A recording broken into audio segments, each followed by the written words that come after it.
তুমি কি কল্পনা করতে পারো এমন একজন মানুষকে যিনি তোমাকে কখনো দেখেননি, কিন্তু তার হৃদয় তোমার জন্য পড়ছে?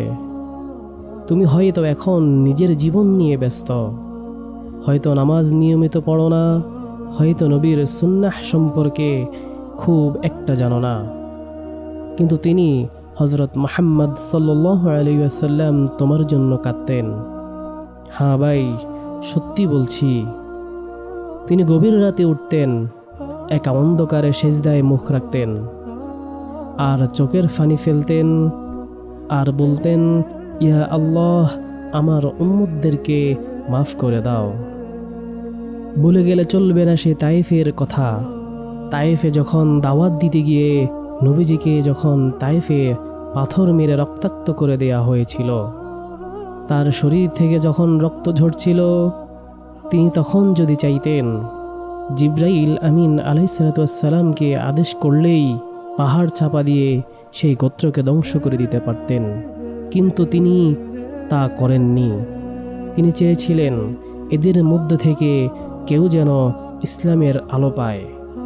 এমন হৃদয়, এমন ক্ষমা, এমন দয়া কেবল একজন নবীরই হতে পারে, যে নিজে রক্তাক্ত হয়ে তার কষ্ট ভুলে গিয়ে আমাদের ভবিষ্যৎ চেয়েছেন।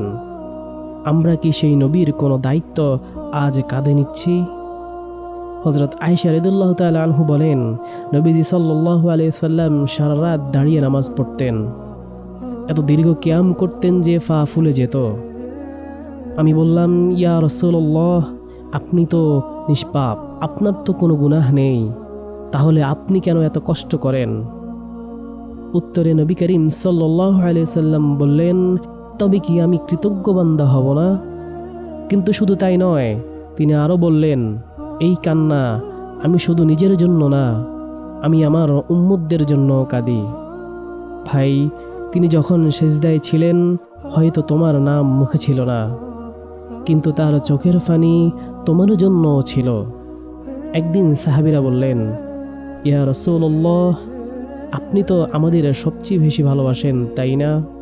তিনি বললেন, তোমরা আমার সাহাবী, কিন্তু আমি আমার ভাইদের দেখার জন্য অধীর হয়ে আছি।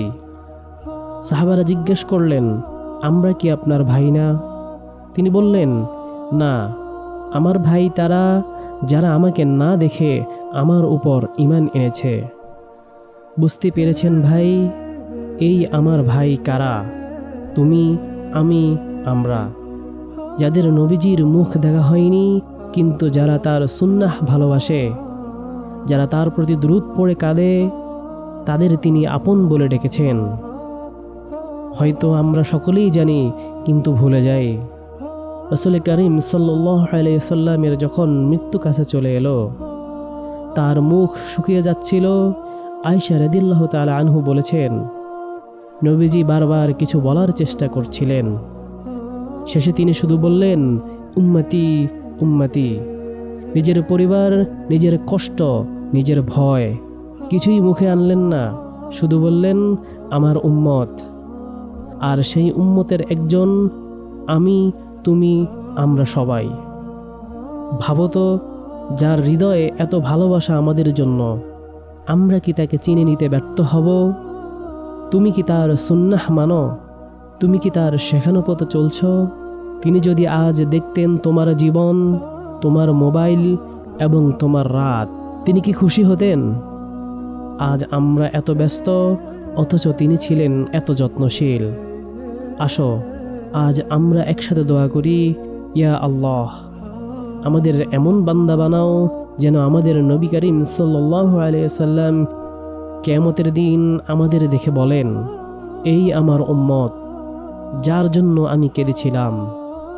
তুমি তার ভালোবাসা পাওয়ার যোগ্য হতে চেষ্টা করো, কারণ তিনি তোমার জন্য কাঁদতেন, আমারও জন্য কাঁদতেন, আমাদের সবার জন্য কাঁদতেন। আল্লাহ রাব্বুল আলামিন আমাদের সকলকে তার ভালোবাসা পাওয়ার যোগ্য হতে সেই তৌফিক দান করুক। আমিন।